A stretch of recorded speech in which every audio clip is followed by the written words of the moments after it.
மக்களே எல்லாருக்கும் வணக்கம். ஸோ இந்த வீடியோ எதற்கான வீடியோ அப்படி ஹெட்டிங் பார்த்தா தெரிஞ்சிருக்கும். சின்னதாக ஒரு விஷயம் சொல்லணும் அப்படின்னு தோணுச்சு. ஸோ அதனால அதை சொல்லிட்டு போலாமே அப்படின்றக்காக இந்த வீடியோ மேக் பண்ணேன்.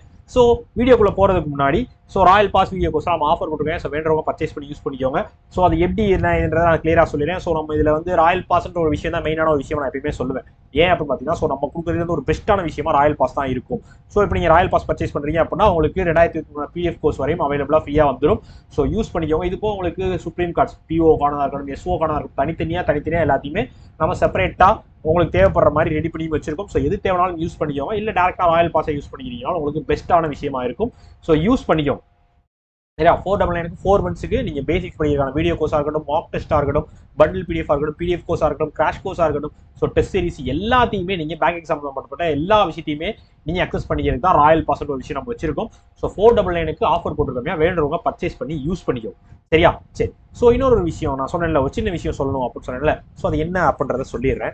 என்ன அப்படின்னு பார்த்தீங்கன்னா சின்னதாக ஒரு ஸ்டோரி மூலமாக சொல்லிடலாமே. சரியா நிறைய பேர் இப்போ எக்ஸாம் கிளியர் பண்ணியிருப்பீங்க. ஸோ நிறைய பேர் புதுசாக வந்திருப்பீங்க. ஸோ நிறைய பேர் இது எல்லாருக்குமே சூட் ஆகிற ஒரு விஷயம் தான். என்ன அப்படின்னு பார்த்தீங்கன்னா ஃபெயில் ஆனவங்களா இருக்கட்டும், பாஸ் பண்ணவங்களா இருக்கட்டும், இல்லை அடுத்து நான் என்ன பண்ண போறேன்னு தெரியல சார், எனக்கு ரொம்ப ஒரு மாதிரி டிமோட்டிவேட்டா இருக்கு. ஸோ இவங்களுக்குலாம் ஒரு சின்ன விஷயம் சொல்லாமே அப்படின்றக்காக இந்த வீடியோவே மேக் பண்ணேன். ஸோ ஒரு சின்ன கதை மாதிரி சொல்லலாம் அப்படின்னு சொல்லி தான் ஒரு விஷயம் பார்த்தேன். அதாவது எப்படி சொல்றது, வழக்கமான எல்லா கதை மாதிரி தான் இதுவும். ஸோ ஒரு வீட்டில் ஒரு அப்பாவும் பொண்ணும் இருக்காங்க. சரியா ஸோ அந்த பொண்ணு நிறைய விஷயம் பண்றாங்க. ஸோ ஒவ்வொரு விஷயமும் அவங்களுக்கு தடையாயிட்டே இருக்கு. ஸோ அடுத்தடுத்து அவங்களுக்கு பிரச்சனை வந்துட்டே இருக்கு. ஸோ ஏதாவது ஒரு ஸ்ட்ரகிள் வந்துட்டே இருக்கு. ஸோ அடுத்தடுத்து ஒரு விஷயம் நடந்துட்டே இருக்கு. ஸோ அதை எப்படி அவங்களால சார்ட் அவுட் பண்றது அப்படின்னு அவங்களால தெரியல. ஸோ அவங்க ரொம்ப ஃப்ரஸ்ட்ரேட் ஆகி என்னால் எதுவுமே பண்ண முடியல, நான் எதுக்குமே சரிப்பட்டு வர மாட்டேன், ஸோ நான் இது பண்றதா வேணாமா அப்படின்னு சொல்லி என்ன பண்றதே தெரியாம ஒரு மாதிரி ரொம்ப மைண்ட் டிஸ்டர்ப்டா இருக்காங்க. ஸோ போய் அவங்க அப்பாட்ட கேட்குறான், இந்த மாதிரி எனக்கு ஒரு பிரச்சனையா இருக்கு, ஸோ என்ன பண்றேன்னு எனக்கு தெரியல, ஸோ என்ன பண்றது அப்படின்னு சொல்லி கேட்குறாங்க. உடனே அவங்க அப்பா சரி அப்படின்னு சொல்லி இங்கே வான்னு சொல்லி கூப்பிட்டு கிச்சன் போறாரு. சரி கிச்சன் கூப்பிட்டு போய் ஒரு 3 ப்ராடக்ட் எடுக்கிறாரு. 3 விஷயத்த தண்ணியில போடுறாரு. ஒரு பானையில வச்சு, பாத்திரத்தை வெசல்ல வச்சு, தண்ணியில சுடு தண்ணியில அடுப்புல வச்சிடறாரு. தண்ணி ஊற்றி அடுப்புல வச்சிடறாரு. சரியா ஸோ என்ன ஆகுது, அந்த 3 ப்ராடக்ட் என்னென்ன அப்படின்றது பாத்தீங்க அப்படின்னா அந்த 3 ப்ராடக்ட் ஃபுல்லாவே முடிச்சிடறேன். அந்த 3 ப்ராடக்ட் தண்ணியில போட்டு உள்ள வச்சிடறாரு. ஸோ ஃபுல்லா பாயில் ஆகி முடிச்சிருச்சு. ஸோ பாயில் ஆகி முடிச்ச உடனே அதை ஃபுல்லா 3 எடுத்து தனித்தனியாக ஒரு பவுல் எடுத்து ஊற்றி வச்சிடறாரு. சரியா பவுல் எடுத்து வச்சிடறாரு. இது பண்ணி வச்சிடறாரு. ட்ரான்ஸ்ஃபர் பண்ணி வச்சிடறாரு. ஸோ ஃபர்ஸ்ட் ப்ராடக்ட் என்ன அப்படின்னு பார்த்தீங்கன்னா, ஃபர்ஸ்ட் 3 ப்ராடக்ட்ல ஒரு ப்ராடக்ட் என்ன அப்படின்னு பார்த்தீங்கன்னா உருளைக்கிழங்கு இருக்கு பார்த்தீங்களா. ஸோ அடுப்படினா அதானே இருக்கும். மேக்ஸிமம் அடுப்படிக்குள்ள இருக்க ஜாமான வச்சு தான் பண்ண முடியும். கரெக்ட் தானே. ஸோ உருளைக்கிழங்கு எடுத்து தண்ணியில போட்டு வைக்கிறார். தண்ணியில போட்டு இருந்திருக்காரு.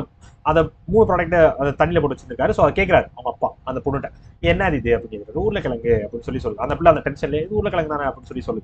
ஸோ நல்லா கன்ஃபார்மா சொல்லு, இது என்ன எப்படி இருக்குன்றதை நீ தான் சொல்லணும். ஸோ உருளைக்கிழங்குன்றது எல்லாருக்கும் தெரியும். ஸோ பேசிக்கா இருக்கா. ஸோ உருளைக்கிழங்கு எப்படி இருக்கு அப்படின்னு சொல்லி கேட்கிறாரு.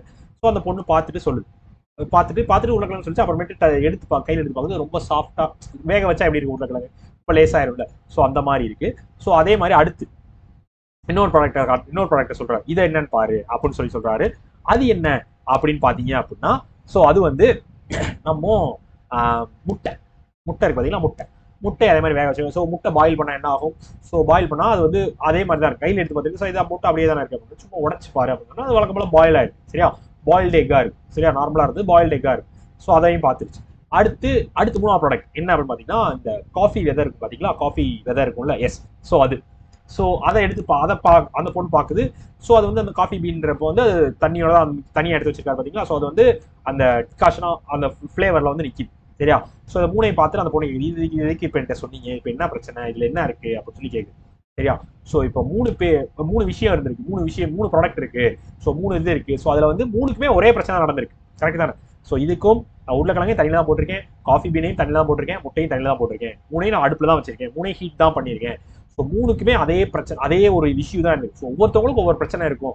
அதை நம்ம என்னவா கன்வெர்ட் பண்றோம் அப்படின்றதுதான் விஷயமே இருக்கு அப்படின்னு சொன்னோம். அந்த பொண்ணு கேட்டிருக்கு, என்ன இதுல புரியல எனக்கு அப்படின்னு கேட்கவும் சொல்லியிருக்காரு.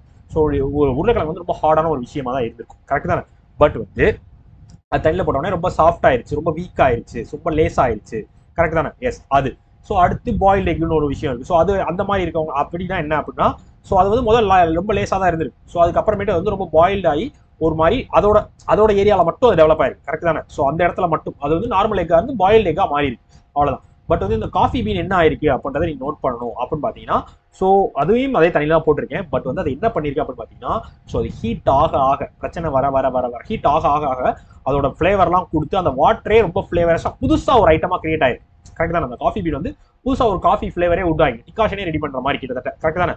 ஸோ அந்த இடத்தை அந்த பிரச்சனையே வந்து ஃபுல் அண்ட் ஃபுல்லாக அதுக்கேற்ற மாதிரி மாற்றி. ஸோ அதோட சின்ன காஃபி பீனாக இருந்தது வந்து இப்போ வந்து காஃபி டிகாஷன் அரோமா கன்வெர்ட் ஆயிருக்கு அப்படின்னு சொல்றாரு.